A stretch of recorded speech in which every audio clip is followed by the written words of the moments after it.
کھانے کو ضائع نہیں کرنا. کچھ لوگ دیکھتے ہیں کوئی چیز کہتے اچھا پھینکو اس کو پرے.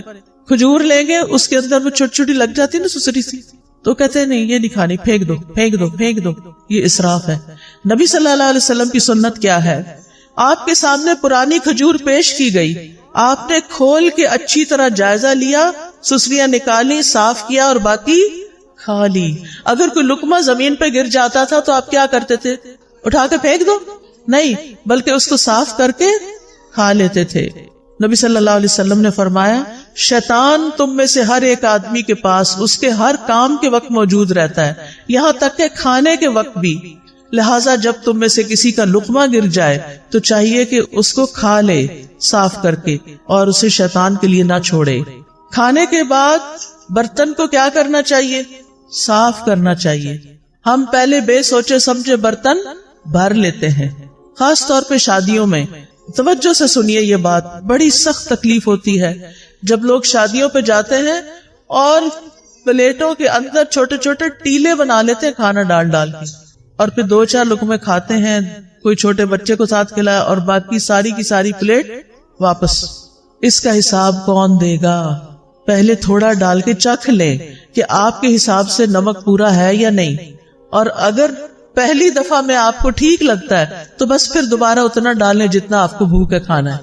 کھانا زیادہ نہیں ڈالنا, نہ گھر میں نہ شادیوں میں پارٹیوں میں نہ کسی کے گھر, کیونکہ وہاں انسان سوچتا ہے میرا کیا جاتا ہے, مجھے تو کوئی نقصان نہیں, اور کتنا کھانا ضائع ہوتا ہے. اور آپ کو پتا ہے کہ آپ ہی کے شہر میں کتنے لوگ رات کو بھوکے سوتے ہوں گے, آپ نے ان کے حصے کا بھی منگا کے پکا کے ضائع کر کے بنوں میں پھینک دیا.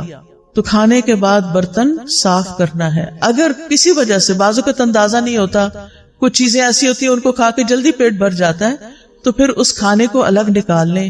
اگر کوئی بلی وغیرہ ہے اس کو ڈال دیں, اگر کوئی چاول وغیرہ ہے اپنے گھر میں ایک ایسی کنالی رکھ دیں, کوئی ایسی ڈش رکھ دیں کہ جس میں بچا ہوا کھانا جا کے ڈال دیں, پرندے آئیں گے وہ کھا کے چلے جائیں گے, آپ کو ثواب ملے گا. میں تو جب روٹی خود بناتی تھی تو پیڑے کا آٹا ہوتا ہے نا, وہ اگر ہاتھوں کو لگ جاتا تھا تو میں اس کے لیے الگ برتن رکھتی تھی, اور صبح سے رات تک جتنے بھی اس کے اندر ہاتھ سے اترا وہ آٹا جمع ہوتا تھا وہ شام تک چھوٹی چھوٹی سوئیاں بن جاتا تھا سوکھ کے, پھر میں اس کو چڑیا کو ڈال آتی تھی. کیونکہ ذرے کا بھی وزن ہوگا نا قیامت کے دن, کے نہیں ذرے کا وزن ہے نا. فَمَن يَعْمَلْ مِثْقَالَ ذَرَّةٍ خَيْرًا يَرَهُ وَمَن يَعْمَلْ مِثْقَالَ ذَرَّةٍ شَرًّا يَرَهُ. شر کیا ہے؟ ضائع کرنا. خیر کیا ہے؟ کسی کے فائدے میں لے آنا. اور مجھے امید ہے کہ آپ پرندوں وغیرہ کے لیے پانی بھی رکھتے ہوں گے. آج کل آپ دیکھیں بارشیں نہیں ہو رہی, سخت گرمی میں بھی پانی ڈالیں, لیکن سردی میں بھی پانی رکھیں. کبھی راستے میں دیکھتے ہو نا پرندوں وغیرہ کو, میں سوچتی کہیں پانی نظر نہیں آ رہا, پتہ نہیں کہاں سے پیتے ہیں بےچارے, ان کو بھی پیاس لگتی ہوگی. تو آج کل بھی کچھ نہ کچھ پانی, یعنی برتن بنا چھوڑے گھر میں. اگر آپ کو چھوٹا سا بھی گھر ہے, کھڑکی کے باہر بھی چھوٹی سی جگہ ہے, تو وہاں ایک چھوٹی سی کوئی چیز لگا دیں, لیکن اپنے ساتھ دوسروں کا بھی خیال رکھیں. پھر اسی طرح صحت کو فائدہ دینے والی غذا کھائیں, اور وہ چیزیں چھوڑ دیں جو صحت کو نقصان دیتی ہیں. ام منذر کہتی ہیں رسول اللہ صلی اللہ علیہ وسلم میرے گھر تشریف لائے, آپ کے ساتھ علی رضی اللہ عنہ بھی تھے, اور علی رضی اللہ عنہ بیماری سے اٹھے تھے, کمزور تھے. ہمارے ہاں کھجوروں کے خوشے لٹک رہے تھے, تو رسول اللہ صلی اللہ علیہ وسلم اٹھے اور ان سے کھانے لگے, اور حضرت علی بھی کھانے کے لیے اٹھے, تو رسول اللہ صلی اللہ علیہ وسلم نے ان سے فرمایا رک جاؤ, ابھی تم کمزور ہو. چنانچہ وہ رک گئے, ان کو پرہیز بتایا آپ نے. ام منذر کہتی ہے میں نے جو اور چکندر پکائے ہوئے تھے وہ آپ کی خدمت میں پیش کیے, تو آپ نے فرمایا اے علی یہ لے لو, یہ تمہارے لیے زیادہ فائدے کی چیز ہے. کھانا کھا کے کیا کرنا چاہیے, شکر کیسے کرنا چاہیے؟ اس میں آپ دیکھیں سب سے پہلی دعائیں کون سی ہیں؟ کھانا کھانے کے بعد کی دعائیں.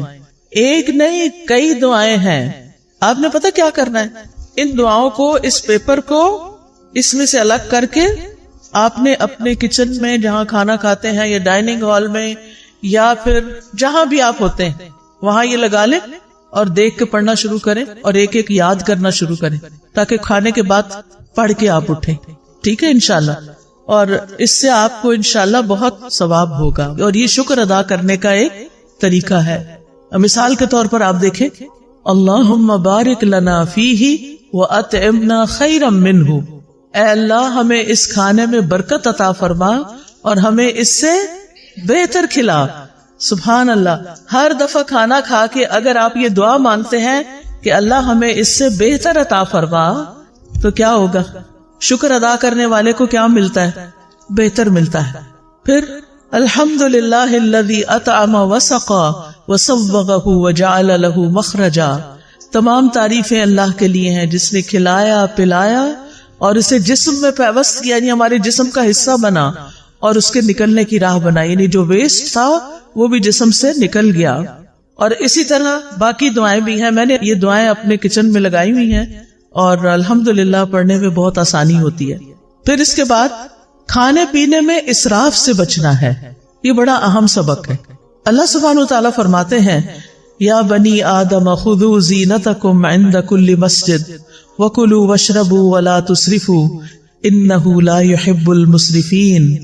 اے آدم کی اولاد، ہر نماز کے وقت اپنی زینت لے لو، یعنی لباس میں نماز پڑھو، اور کھاؤ اور پیو اور حد سے نہ گزرو، بے شک وہ حد سے گزرنے والوں سے محبت نہیں رکھتا. اسراف کسی بھی چیز میں پسندیدہ نہیں، نہ لباس میں اور نہ کھانے پینے میں اور نہ کسی اور چیز میں. اسراف کیا ہے؟ نمبر 1، ضرورت سے زیادہ کھانا پینا. لوگوں کو اسراف کا مطلب نہیں پتا. ضرورت سے زیادہ کھانا پینا، کھانے کی ہرس، اور ایک وقت میں کئی چیزیں کھانا، یہ بھی کھا لو وہ بھی کھا لو وہ بھی شکلو، یہ بھی کھاؤ یہ بھی کھاؤ. اس وقت تو پتہ نہیں چلتا، لیکن جب ہضم ہونے پہ آتا ہے تو پھر تکلیف شروع ہو جاتی ہے. نمبر 2، ان چیزوں میں حد سے زیادہ خرچ کرنا. ایک ہے ضرورت سے زیادہ کھانا اور دوسرا ضرورت سے زیادہ خرچ کرنا. مثلا آپ گروسری کے لیے گئے ہیں، آپ وہاں دیکھتے ہیں سجے ہوئی چیزیں ہیں، زبردست سبزی پڑی ہے اور زبردست چیزیں اور پیکنگز میں پڑی ہیں. آپ کہتے ہیں پتہ نہیں پھر کب یہ بھی لے لو یہ بھی لے لو یہ بھی خرید لو یہ بھی خرید لو یہ بھی خرید لو. اب آپ دیکھیں مشکل کیا ہو گئی ہے کہ بڑے بڑے سٹورز بن گئے ہیں، بڑے بڑے مالز بن گئے ہیں. اگر آپ نے ایک سمپل چائے بھی لینی ہے تو پہلے زمانے میں کیا ہوتا تھا، چھوٹی سی کارنر پہ دکان ہوتی تھی، وہاں ایک ہی قسم کی زیادہ زیادہ 2 قسم کی چائے پڑی ہوتی تھی، اور آپ جو پیتے تھے وہی چائے دوبارہ کسی بچے کو بھی پیسے دے کے منگا لیتے تھے. اب کیا ہوتا ہے، آپ مال میں جاتے ہیں اور چائے کی اتنی قسمیں ہیں کہ آپ کہتے ہیں کہ اچھا یہ بھی آ گئی، یہ تو لگتا بہت اچھی ہوگی، چلو یہ بھی ٹرائی کر لیتے ہیں، وہ بھی یہ بھی وہ بھی. بہت ساری چائے خرید کے گھر لے آتے ہیں طرح طرح. اب تو مجھے لگتا ہے ہر چیز کی چائے بن گئی ہے. اچھا اب گھر لاتے ہیں، اب آپ ایک پیتے ہیں، آپ کو ہائے ہائے یہ تو اچھی نہیں لگی، اس کو پرے پھینکو، پھر دوسری پھر تیسری، اور کچھ تو کھولنے کی نوبت نہیں آتی. اور پھر ایسے ہی پیک ڈبے جب ایکسپائر ہو جاتی ہے نا ڈیٹ، تو پھر اٹھا کے کیا کرتے، بن میں پھینک دیتے ہیں. نہ اپنے کام آئی نہ کسی اور کے کام آئی. یہ آپ نے کیا کیا؟ اسراف. سمجھ آئی اسراف کی؟ کس کس کو اسراف کی سمجھ آئی ہے؟ الحمدللہ. نمبر 1 زیادہ کھانا، نمبر 2 کھانے پہ زیادہ خرچ کرنا، اور نمبر 3 ہے حرام میں پڑنا، حرام چیزیں کھانا، نقصان دہ چیزیں کھانا. تو اللہ سبحانہ تعالیٰ نے کیا فرمایا؟ کھاؤ پیو لیکن اسراف نہیں کرو. نبی صلی اللہ علیہ وسلم نے فرمایا کھاؤ اور پیو، پہنو اور صدقہ کرو، لیکن اسراف نہ کرو نہ تکبر کرو. ابن عباس کہتے ہیں جو تمہارا جی چاہے کھاؤ، جو تمہارا جی چاہے پہنو، مگر 2 باتوں سے ضرور بچو، اسراف اور تکبر. تکبر کیوں؟ کیونکہ عام طور پر لوگ اپنا آپ دکھانے کے لیے، اپنے آپ کو بڑا ظاہر کرنے کے لیے قیمتی سے قیمتی، مہنگے سے مہنگے کپڑے پہنتے ہیں اور قیمتی سے قیمتی چیزیں خرید کے رکھ لیتے ہیں صرف دکھاوے کے لیے، استعمال کچھ بھی نہیں کرتے. تو پھر کیا کہا ابن عباس نے؟ یعنی اللہ کی نعمتیں کس لیے بنی ہیں، کس لیے اگائی ہیں اللہ نے، کس لیے پیدا کی؟ ہمارے لیے. کلوا مما رزقناکم، یعنی جو ہم نے تمہارے لیے تمہیں رزق دیا اس میں سے کھاؤ، جو آپ کی حیثیت ہے، استطاعت ہے، وقت ہے، کھاؤ، لیکن کیا نہ کرو، اسراف نہ کرو. اور پہننا بھی جو تمہیں پسند ہے. اللہ تعالیٰ نے جو طریقے بتائے ہیں پہننے کے، ننگے نہیں ہونا، چست کپڑے نہیں پہننے، سی تھرو کپڑے نہیں پہننے، اور اسراف نہیں کرنا، یعنی اپنے